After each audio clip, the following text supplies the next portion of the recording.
Okay, so the third topic of our chapter is fundamental theorem of arithmetic. Okay, the fundamental theorem of arithmetic says that every composite number can be expressed, or we can say it factorized as a product of primes.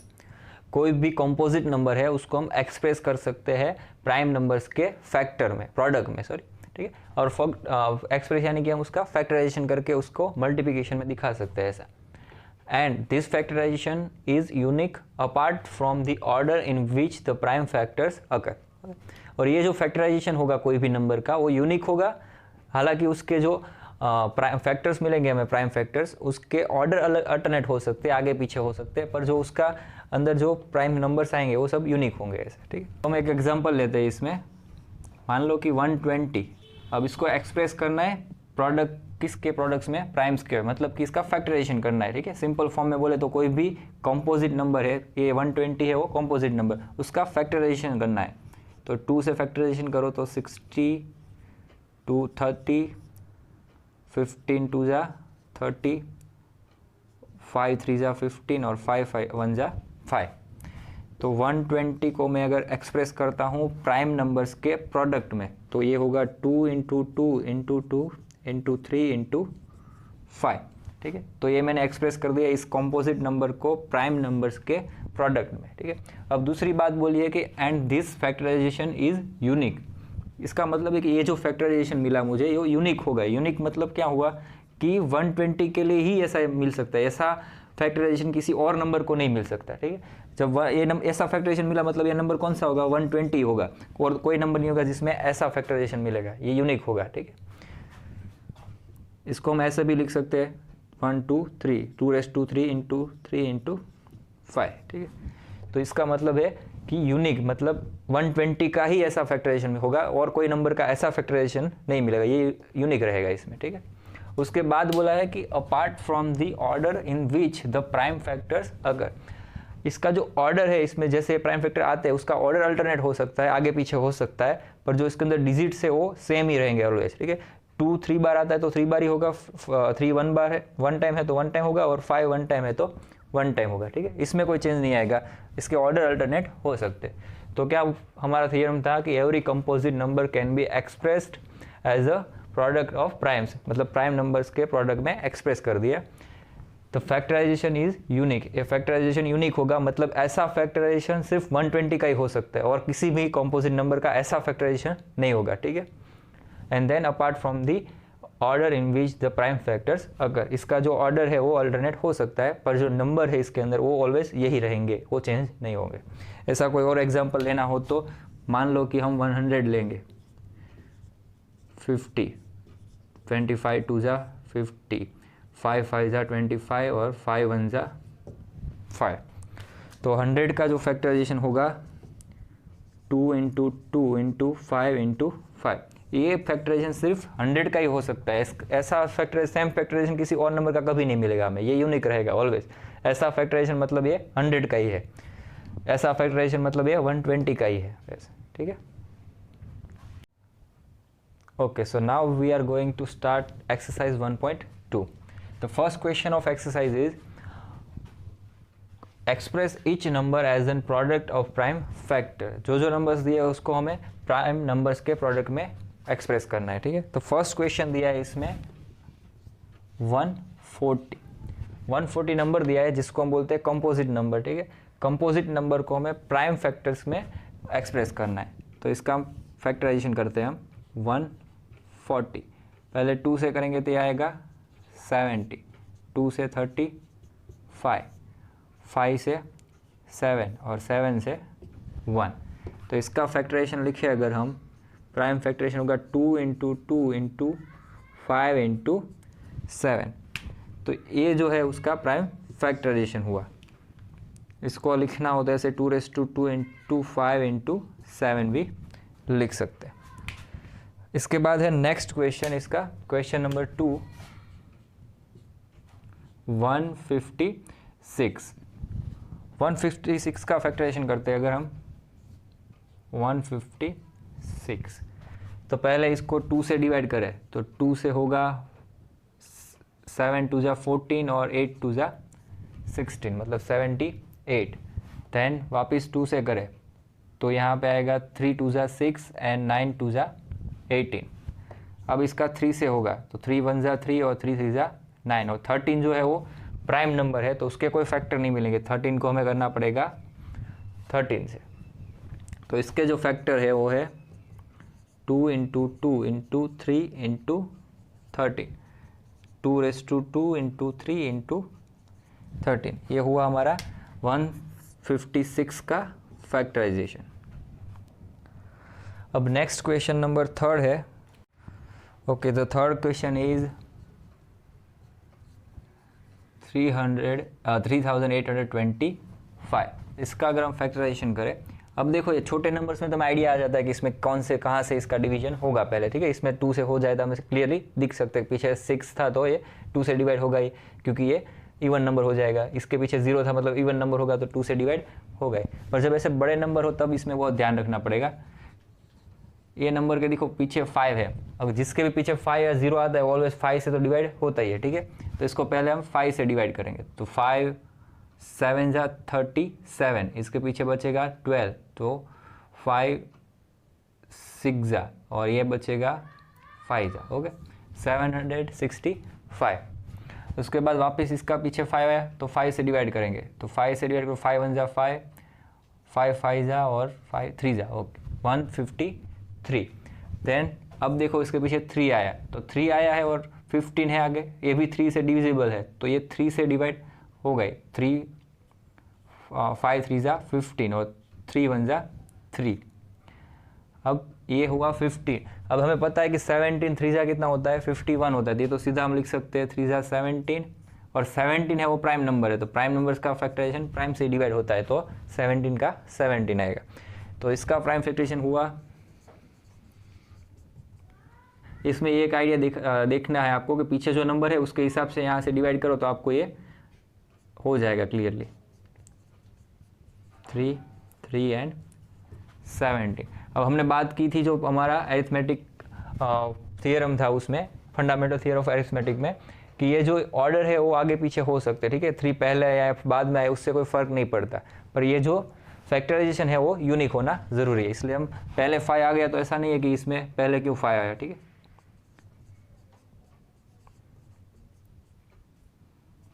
70, तो ये है हमारा answer.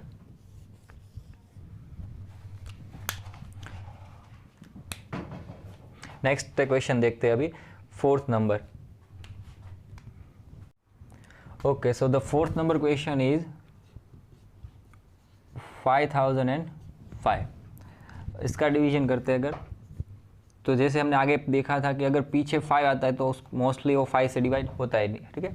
तो 5 से divide करें तो 5 1 5 0 0 5 1 5। अब इसको डिवाइड करने के लिए देखो पीछे 1 आए, अगर पीछे 1 आता है तो हर बार नहीं पर मोस्टली वो 7 से डिवाइड होता है, क्योंकि 7 3 21 होता है, इसके पीछे 1 आता है, इसलिए मोस्टली ये हो सकता है कि ये 7 से डिवाइड हो। तो हम इसको 7 से ट्राई कर सकते हैं। तो 7 1 7, 3 बचेगा तो 30, 7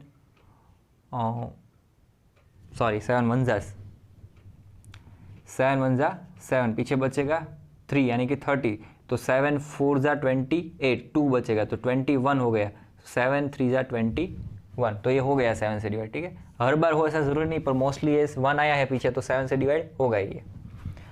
अब इसको हम 11 से डिवाइड कर सकते हैं, 11 1 11, ये बचा पीछे 33 यानी कि 3 11 33। 13 है वो प्राइम नंबर है तो 13 को हम 13 से डिवाइड करेंगे 1, तो इसके फैक्टर्स हमें मिले 5 7 11 एंड 13। इसके बाद नेक्स्ट क्वेश्चन नंबर 5 है 7429। 7429। अब ये जो है ना, ये सम बहुत ही यूनिक सम है, स्पेशल केस में आता है, ठीक है। इसको हम अगर ये मान लो कि ये पीछे 9 है तो हम 3 से डिवाइड करेंगे, ठीक है। 3 से करोगे तो भी इसका डिवीजन नहीं होगा, ठीक है। ये स्पेशल केस में इसका डिवीजन जो है वो पहले 17 से होगा। 17 से इसको डिवाइड करो तो हमें आंसर मिलेगा 437, ठीक। उसके बाद इसका डिवीजन, अभी इस नंबर को अगर पीछे 7 आया है तो आप अलग अलग नंबर से ट्राई करोगे, पर इसका सीधा डिवीजन होगा 19 से। इसको 19 से डिवाइड करोगे तो आंसर आएगा 23, और 23 है वो प्राइम नंबर है, हमें पता है, तो इसका डिवीजन तो 23 से ही होगा। ठीक है, तो ये जो नंबर है वो स्पेशल केस में है, तो इसका स्पेशली आपको याद रखना पड़ेगा कि इसका डिवीजन ऐसा नंबर आता है तो इसका डिवीजन 17, 19 और फिर 23 फैक्टर मिलेंगे हमें। तो इसका फैक्टराइजेशन हमें मिला 17 इंटू 19 इंटू 23।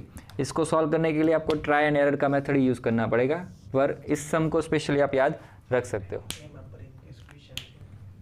ठीक है, इसको हम रिमेंबरिंग क्वेश्चन भी बोल सकते हैं, इसको हमें रिमेंबर करके याद करके रखना है, पूरा इसका सॉल्यूशन है उसको रट्टा मार के रख सकते हैं ऐसा।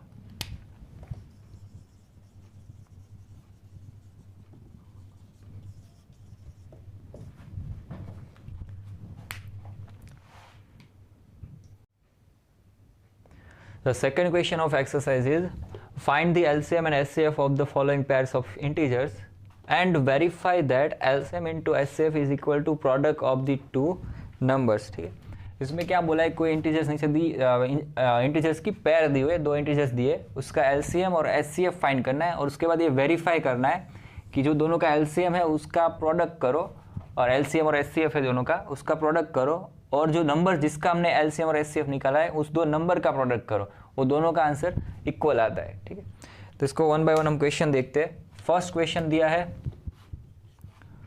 26 एंड 91, इसका हमें पहले LCM फाइंड करना है, HCF फाइंड करना है, और उसके बाद ये जो है रिजल्ट उसको हमें वेरीफाई करना है। तो पहले 26 का फैक्टराइजेशन करते हैं। 26 2 से करो तो ये होगा 1 3 13, और 13 प्राइम नंबर है, 13 का फैक्टराइजेशन नहीं होगा, 13 से 13 डिवाइड होगा, तो 26 का फैक्टराइजेशन हुआ 2 इंटू 13।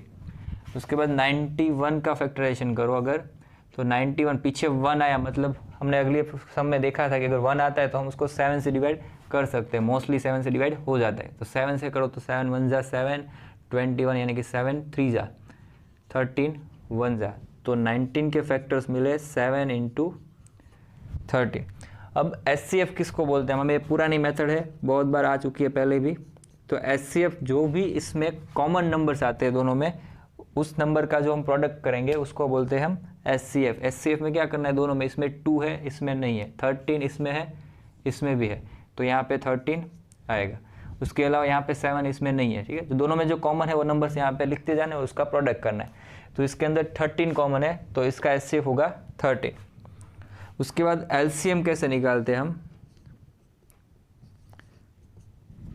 LCM के लिए इसमें सभी नंबर आ जाने चाहिए और कोई भी नंबर दोबारा नहीं आना चाहिए। ठीक है, इसका मतलब सिंपली बोले तो HCF जो हमने 2 टाइम लिया है उसको सिर्फ 1 टाइम लेना है, बाकी सब नंबर्स का प्रोडक्ट करना है। पहले इसमें 2 है तो पहले आएगा 2, उसके बाद वापस 13, फिर 7, अगर ये 13 है वो 13 यहाँ पे पहले आ चुका है तो इसको हम दोबारा नहीं लेंगे। ठीक है, तो इन सब का जो प्रोडक्ट आता है वो होगा हमारा LCM। LCM होगा हमारा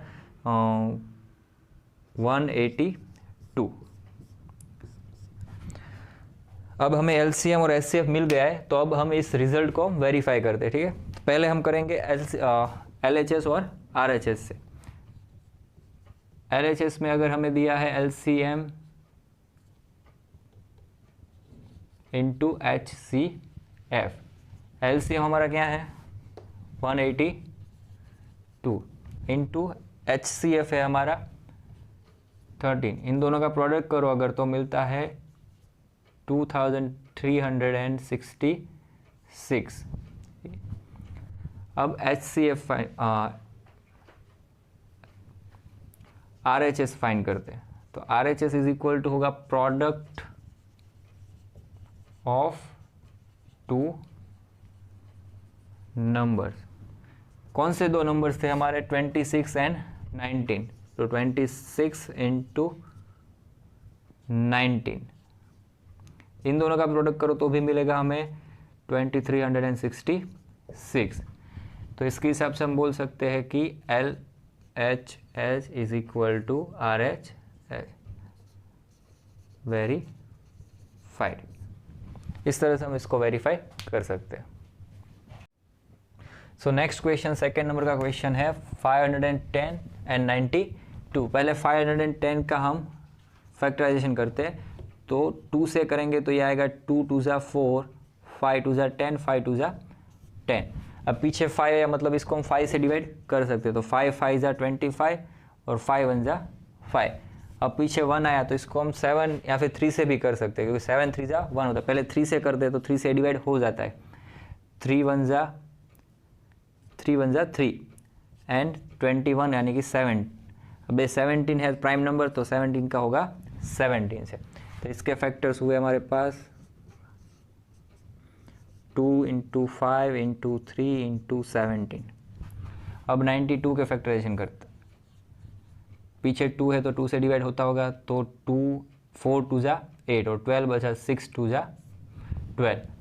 इसका वापस 2 से करेंगे तो 2 2 ज़ा 4, 3 2 ज़ा 6। 23 है, वो है हमारा प्राइम नंबर, तो 23 को हम 23 से डिवाइड करेंगे, 1 आएगा।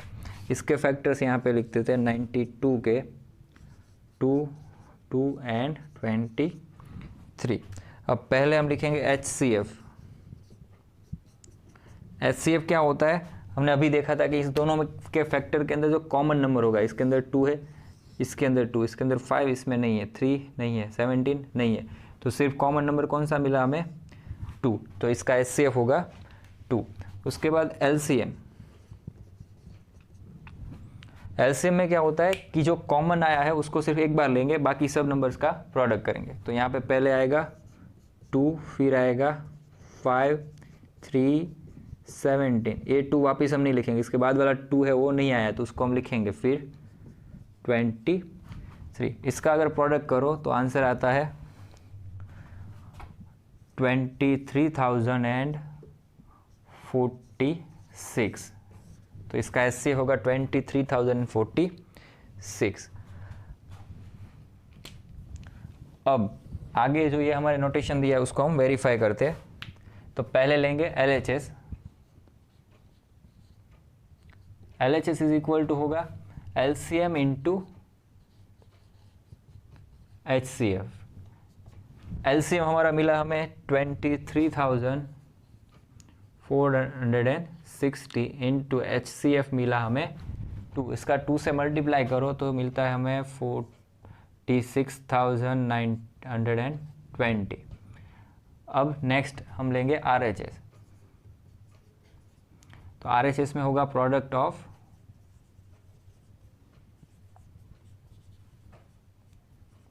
To number.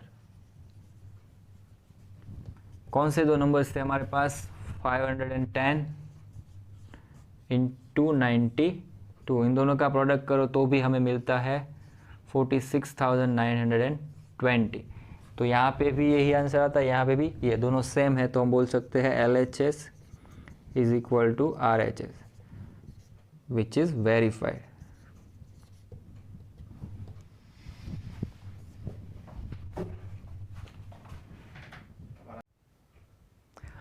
Okay, the third question is 336 and 54। पहले हम करते हैं 336 का फैक्टराइजेशन।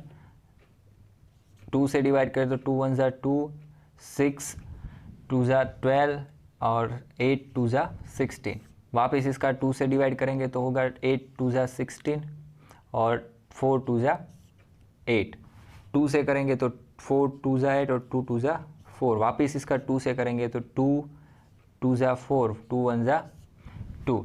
21 इसका होगा 3 से, 7 3 ज़ा 21 और 7 का होगा 7 से 1। तो इसके फैक्टर्स हम लिखे 336 के 2 × 2 × 2 × 2 × 3 × 7। अब हम फैक्टराइजेशन करते हैं 54 का। 54 का 2 से करेंगे तो 2 2 ज़ा 4 और 7 2 ज़ा 14। ठीक है। अब वापस इसका करेंगे 2 से 3 से, सॉरी 7 है पीछे तो 3 से कितना होता है 19, 9 3 ज़ा 27 होता है। ठीक है। 3 से करेंगे तो 3 3 ज़ा 9, 3 से 1। तो इसके फैक्टर्स हम मिलेंगे 54 के 2 × 3 × 3 × 3। अब हम लिखते हैं इसका HCF। और LCM। HCF क्या होगा इसका, जो दोनों में कॉमन है वो डिजिट, ठीक है, 2 कॉमन है तो इसके अंदर 2, उसके अलावा 2 नहीं है, 2 नहीं है, 3 भी इसमें कॉमन है वापस, तो इसके मल्टीप्लाई में आएगा 3, उसके अलावा 7 इसमें कॉमन नहीं है, इसका मल्टीप्लिकेशन 3 2 ज़ा 6। उसके बाद LCM अगर, तो इसमें जो 2 टाइम आया उसको हम एक टाइम लिखेंगे, बाकी सबको कंटिन्यू करेंगे, तो 2 इंटू 2 और 2 इंटू ये 3 इंटू 7। अब ये 2 आ गया है तो इसको दूसरी बार नहीं लेंगे, ये 2 भी आ गया है तो उसको नहीं लेंगे, वापस क्या आया 3 और 3, ठीक है। इसका अगर हम मल्टीप्लिकेशन करते हैं तो इसका आंसर आता है 3024, तो हमारा LCM होगा 3024 और HCF होगा 6। अब इसको हम वेरीफाई करते हैं, हमारा notation RHS is equal to, पहले LHS लेते हैं, LHS is equal to LCM into HCF। LCM हमारा है 3024 इंटू HCF है हमारा 6, दोनों का मल्टीप्लिकेशन करो तो आंसर मिलेगा 18,144। इसके बाद RHS में है product of the 2 numbers. 2 numbers कौन से थे हमारे, 336 और 54। इस दोनों का भी मल्टीप्लिकेशन आता है 18,144, दोनों का आंसर सेम है, तो LHS is equal to RHS, verified.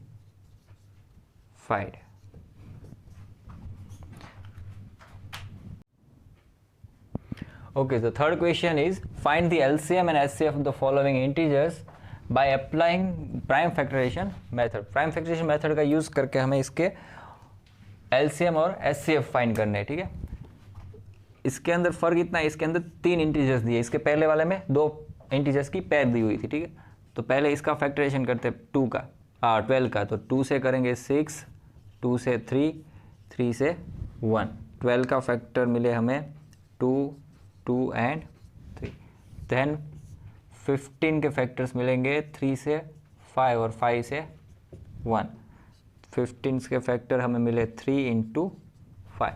And then 21 के फैक्टर 3 से 7, 7 से 1, तो 21 के फैक्टर्स मिलेंगे 3 इंटू 7। इसके ऊपर से हम लिखेंगे इसका HCF और LCM।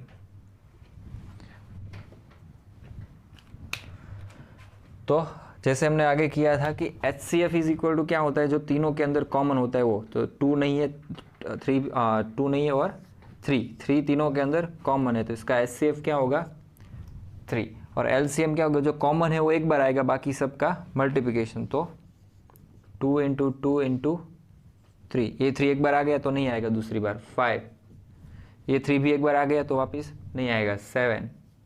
इन सब का प्रोडक्ट करो अगर आप, तो इसका प्रोडक्ट आएगा 420, तो इसका LCM होगा 420 और HCF होगा 3।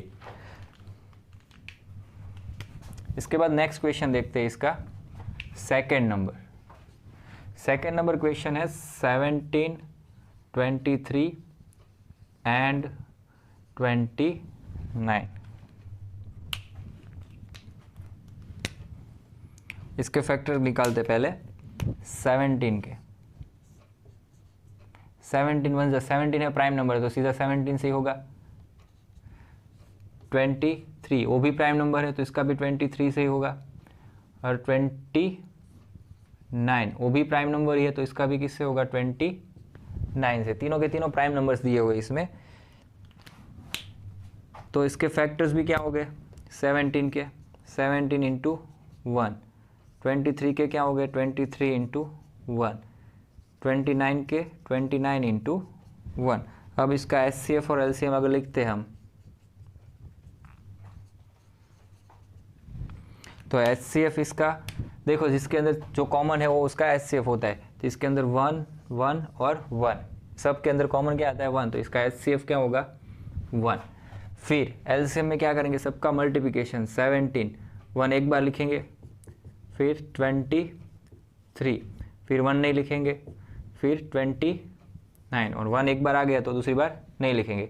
इन सब का अगर आप प्रोडक्ट करते हो तो अभी हमने आगे वाले सम में भी देखा था, प्रोडक्ट क्या होगा इन सब का 11,339, तो इसका LCM होगा 11,339।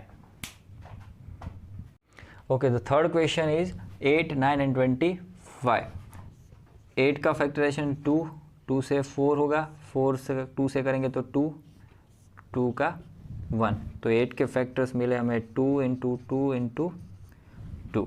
देन 9, 9 के फैक्टर 3 से 3 जा और 3 3 जा 1, तो 9 के फैक्टर्स मिले हमें 3 इंटू 3। 25, 25 का 5 से करेंगे तो 5, 5 5 जा और 5 1 जा 5, तो 25 के फैक्टर्स मिलेंगे 5 इंटू 5। अब इसके ऊपर से उसका HCF और LCM निकालते, तो HCF क्या होगा, इसके अंदर जो कॉमन होगा वो, तो इसके अंदर कोई भी कॉमन नहीं, जिसमें कोई कॉमन नहीं उसमें क्या कॉमन होता है 1, तो इसका HCF हो जाएगा 1। LCM में क्या होगा, सबका product 2 into 2 into 2 into 3 into 3 into 5 into 5, इन सब नंबर्स का प्रोडक्ट करेंगे तो आएगा 1800, इसका LCM और HCF होगा 1। Okay, so the fourth question is, given that HCF of 306 and 657 is equal to 9, find the LCM of these two integers. Okay, जो ये दो डिजिट्स दिए उसका HCF हमें दिया हुआ है, हमें LCM फाइंड करना है। ठीक है, तो कैसे करेंगे देखते हैं। We know that,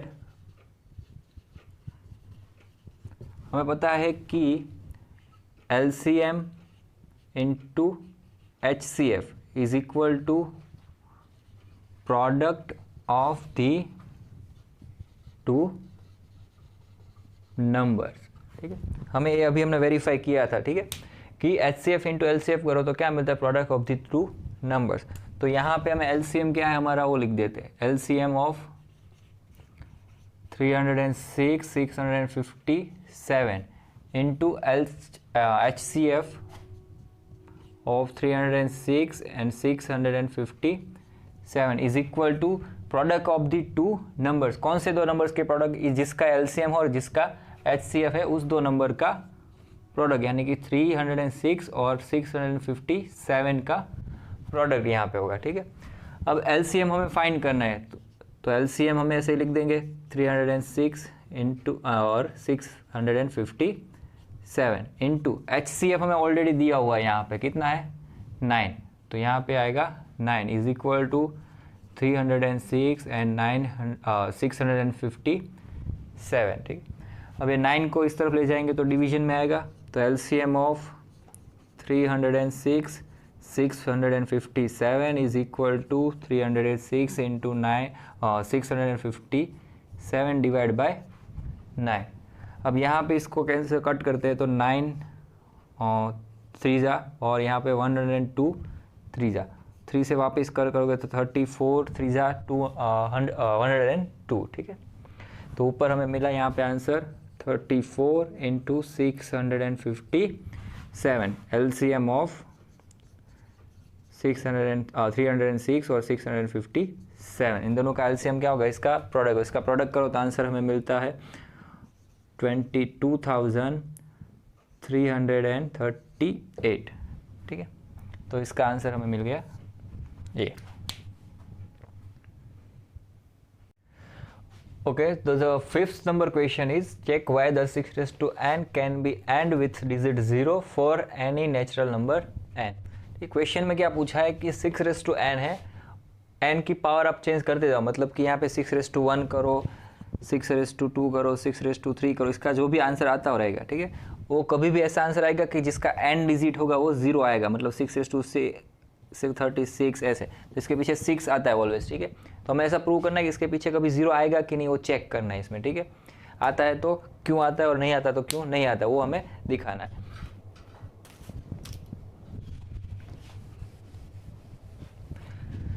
देखो अभी कोई भी नंबर के पीछे 0 कब आता है, ठीक है, कोई भी नंबर के पीछे 0 तभी आता है जब वो 10 से डिविजिबल बाय हो, ठीक है। If any number and with digit 0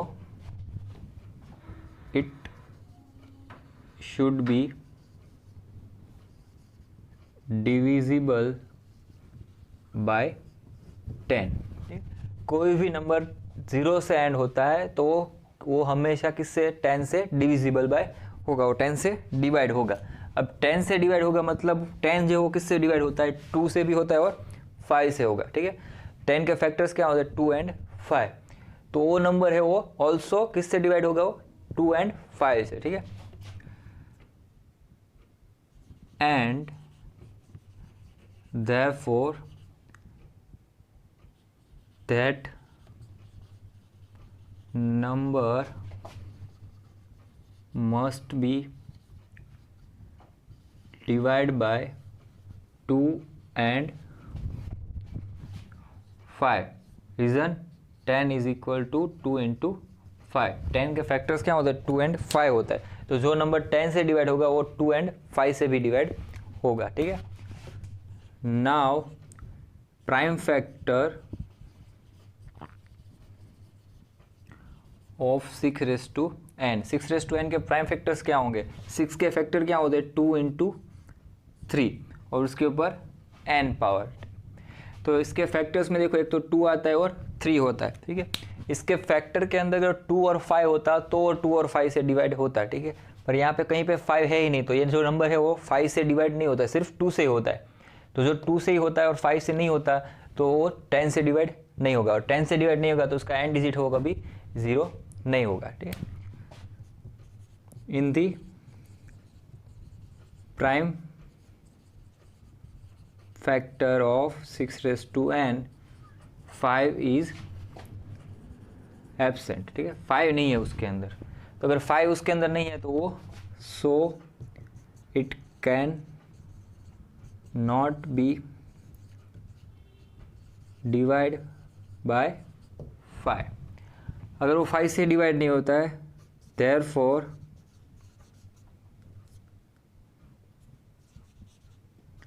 it is not divisible by 10। इसके फैक्टर में 5 नहीं है, अगर 5 नहीं है तो 5 से डिविजिबल नहीं होगा, अगर 5 से डिवाइड नहीं होता तो वो 10 से भी डिविजिबल नहीं है, अगर वो 10 से डिविजिबल नहीं है तो वो 0 से एंड नहीं होता है। therefore 6 raise to n never ends with digit 0। क्या चेक करना था कि वो 0 से एंड होता है कि नहीं, तो अगर 10 से डिविजिबल नहीं है तो वो कभी 0 से एंड नहीं होगा, ठीक है। Okay, so the next question is explain why 7 into 11 into 13 plus 13 and 7 into 6 into 5 into 4 into 3 into 2 into 1 plus 5 are composite number. ये जो दो नंबर्स दिए वो कंपोजिट नंबर क्यों है, ऐसा एक्सप्लेन करना है। अब कंपोजिट नंबर किसको बोलते हैं और प्राइम नंबर किसको बोलते हैं, ठीक है। 2 टाइप्स के नंबर होते हैं, या तो कंपोजिट होते हैं या तो प्राइम होते हैं। तो कंपोजिट नंबर हम किसको बोलते हैं कि जिसको हम प्राइम नंबर्स के प्रोडक्ट में लिख सके, ठीक है। जिसके अंदर प्राइम नंबर्स के प्रोडक्ट्स आते हैं उसको हम कंपोजिट नंबर बोलते हैं। तो अब प्राइम नंबर किसको बोलते हैं, प्राइम नंबर उसको बोलते हैं जिसको हम या तो 1 से डिवाइड कर सकें या फिर खुद से, ठीक है। जिसके 2 ही फैक्टर मिलते हो, या तो वो इट सेल्फ नंबर हो या फिर 1 हो, ठीक है। फॉर एन एग्जाम्पल 5 को डिवाइड कर सकते हैं हम किसी और नंबर से, 1 से ही कर सकते हैं, ठीक है। 1 5 जा 5 0। उसके अलावा कोई भी नंबर जिसको हम 5 को जिससे डिवाइड कर सके, ठीक है। तो ऐसे सब नंबर जैसे कि 2 3 5 7 11 13 वैसे सब नंबर से, ये सब नंबर्स को हम प्राइम नंबर्स बोलते हैं, ठीक है। जो 1 या फिर इटसेल्फ 2 ही उसके फैक्टर होते हैं, और जिसको इस नंबर के प्रोडक्ट में दिखा सके तो उसको हम कंपोजिट नंबर बोलते हैं, ठीक है। तो चलो हम ये 2 नंबर्स का चेक करते हैं कि ये कैसे कंपोजिट है और कंपोजिट नहीं है, ठीक है। पहला नंबर दिया हुआ है यहाँ पे 7 × 11 × 13 प्लस 13। तो अब देखो ये दो नंबर और ये दोनों प्लस में है और इसके अंदर भी 13 है, इसके अंदर भी 13 है, तो इसमें से मैं 13 कॉमन निकाल दूँ तो ब्रैकेट में बचेगा 7 × 11 प्लस ये 13 चला गया तो यहाँ पे 1 इज इक्वल टू 13 ब्रैकेट में 77 plus 1 is equal to 13 × 77 plus 1 करो तो 78, ठीक है। अब इसके फैक्टर्स निकालो आप तो मिलेगा आपको 13 × 6। तो देखो ये नंबर जो है उसको हमने, ये सब प्राइम नंबर है, ठीक है, और ये 6 है उसके भी फैक्टर्स निकाले अगर तो ये हो जाएंगे 3 × 2। तो ये सब प्राइम नंबर्स है, ठीक है। तो इसको हमने प्राइम नंबर्स के प्रोडक्ट में दिखा दिया। तो जब इसको हम प्राइम नंबर्स के प्रोडक्ट में दिखा सके तो ये क्या हो जाएगा, कंपोजिट नंबर। यहाँ पे लिखना हो तो लिख सकते हैं it is product of prime numbers, prime numbers का प्रोडक्ट है। Therefore it is composite number. इसको हम बोलेंगे कंपोजिट नंबर क्योंकि ये प्राइम नंबर्स का प्रोडक्ट में लिख सकते हैं इसको। उसके बाद नेक्स्ट क्वेश्चन में लिखते हैं 7 × 6 × 5 × 4 × 3 × 2 × 1 प्लस 5। अब इसमें से भी देखो यहाँ पे भी 5 है इसमें और इसमें, यहाँ से इन दोनों में से 5 कॉमन निकालो तो ब्रैकेट में क्या बचेगा यहाँ पे 7 × 6 × 4 × 3 2 1 plus 1 is equal to 5 in bracket. इन सब का मल्टीप्लिकेशन करो तो आपको मिलेगा 108 प्लस 1। अब 108 प्लस 1 करो तो ये हो जाएगा 109। 5 है वो प्राइम नंबर है और 109 है वो भी एक प्राइम नंबर है, ठीक है। इसको किसी और नंबर से डिवाइड नहीं कर पाओगे आप। तो यहाँ पे ये भी क्या हुआ, it is product of prime numbers, therefore it is composite number. इसको भी हमने प्राइम नंबर्स के प्रोडक्ट में लिख दिया तो ये भी कंपोजिट नंबर हो गया, ठीक है। तो जो भी नंबर प्राइम नंबर्स के प्रोडक्ट में लिखा जा सकता है उसको हम कंपोजिट नंबर बोलते हैं और जो नंबर खुद या फिर 1 से डिवाइड होता है उसको हम प्राइम नंबर बोलते हैं। ओके, तो this last question of exercise is there is a circular path around a sport field. एक स्पोर्ट फील्ड है जिसके अराउंड सर्कुलर पाथ है। Sonia takes 18 minutes to drive 1 round of the field. ठीक है, सोनिया है वो 18 मिनट्स में वो एक राउंड है उसको कंप्लीट करती है। While Ravi takes 12 minute for the same. ठीक है, जब रवि है वो उसके वही राउंड कंप्लीट करने के लिए 12 मिनट्स लगती है उसको। ठीक है, suppose they both start at the same time and at the same time. वो सेम पॉइंट से स्टार्ट करते हैं और सेम टाइम पे एक रनिंग करना या फिर ड्राइव करना स्टार्ट करते हैं। ठीक है, and go in the same direction, मतलब सेम ही डायरेक्शन में जाते हैं। After how many minutes will they meet again at the starting point. ठीक है, एक सर्कुलर पाथ है ऐसा जिसमें वो दोनों है, रवि और सोनिया दोनों ड्राइव करते हैं। अब सोनिया को यहाँ से स्टार्टिंग करके यहाँ पे पहुँचने के लिए 18 मिनट्स लगते हैं, जबकि रवि को यहाँ से स्टार्टिंग करके वापस वही पॉइंट पे पहुँचने के लिए उसको 12 मिनट्स लगते हैं। ठीक है, तो हमें ये फाइंड करना है कि ये दोनों एक साथ यहाँ पे कैसे कब पहुँचेंगे। ठीक है, क्योंकि इसको अगर 18 मिनट लगते हैं तो ये लेट पहुँचेगी, रवि है वो जल्दी पहुँच जाएगा। तो ऐसा कब होगा कि जब दोनों एक साथ इसी पॉइंट पे मिलेंगे। ठीक है, मतलब हमें क्या फाइंड करना है कि मिनिमम कौन सा इतना टाइम होगा, कितना टाइम लगेगा जब ये दोनों यहाँ पे मिलेंगे। क्या फाइंड करना है, मिनिमम टाइम कि जब ये दोनों यहाँ पे होंगे। ठीक है, तो हमने जब फर्स्ट एक्सरसाइज की थी तब उसमें आया था एक मैक्सिमम, सुप्रीमम, लार्जर, बिगेस्ट, ऐसी कोई चीज़ फाइंड करनी हो तब हम क्या फाइंड करते हैं, HCF फाइंड करते हैं। इसके बारे में हमने बात की थी फर्स्ट क्वेश्चन में, थर्ड क्वेश्चन में एक्सरसाइज 1.1 की। ठीक है, तो इसमें है मिनिमम फाइंड करना है। तो जब मिनिमम आता है, लोएस्ट आता है, ठीक है, तब क्या हमें फाइंड करना पड़ेगा इसमें LCM। जब सुप्रीमम मैक्सिमम वैसी चीज़ आती है तब हम फाइंड करेंगे SCF, और जब मिनिमम लोएस्ट ऐसी कोई चीज़, शॉर्टेस्ट ऐसी कोई चीज़ फाइंड करनी होगी तब हम फाइंड करेंगे LCM। तो यहाँ पे हम फाइंड करेंगे LCM किसका, ये दो नंबर्स का। सो यहाँ पे पहले 18 के फैक्टर्स निकालते हैं।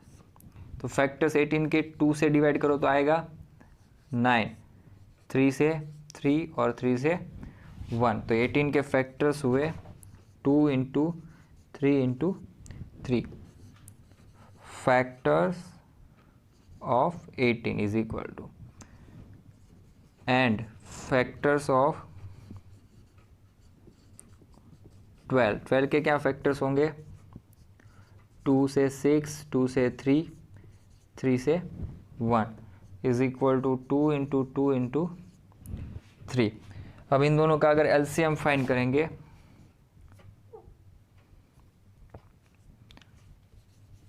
LCM of 18 and 12 is equal to 2। अब इसमें पहले जो कॉमन है उसको हम मार्क कर देते हैं। तो ये 2 है, दोनों में कॉमन है, 3 है, दोनों में कॉमन है। ये जो दोनों है उसको हम वन टाइम ही लेंगे। तो पहले 2 इंटू 3 इंटू 3। अब ये 2 एक बार आ गया तो वापस नहीं लेंगे, ये 2 बाकी है उसको ले लेंगे। अब ये 3 एक बार आ गया तो दूसरी बार नहीं लेंगे। अब ये जो चीज़ है उस सब का मल्टीप्लिकेशन करो तो 2 3 जा 6 और 2 3 जा 6, 6 जा 36 LCM हमें मिलता है। इसका मतलब क्या हुआ कि 36 मिनट के बाद ये दोनों सेम जो स्टार्टिंग पॉइंट था वहाँ पे दोनों मिलेंगे। यहाँ पे दोनों एक साथ 36 मिनट जब ड्राइव करेंगे तब यहाँ पे होंगे दोनों एक साथ में, ठीक है। तो इसका मतलब therefore Sonia and Ravi will be at starting point after 36 minutes. 36 minutes के बाद वो स्टार्टिंग पॉइंट पे एक साथ वापस मिलेंगे। तो ये याद रखना है कि जब भी मैक्सिमम सुप्रीमम ऐसी चीज़ आए तब SCF फाइंड करना है, और जब भी मिनिमम लोएस्ट ऐसी चीज़ आती है तब हम दोनों का LCM फाइंड करना होगा।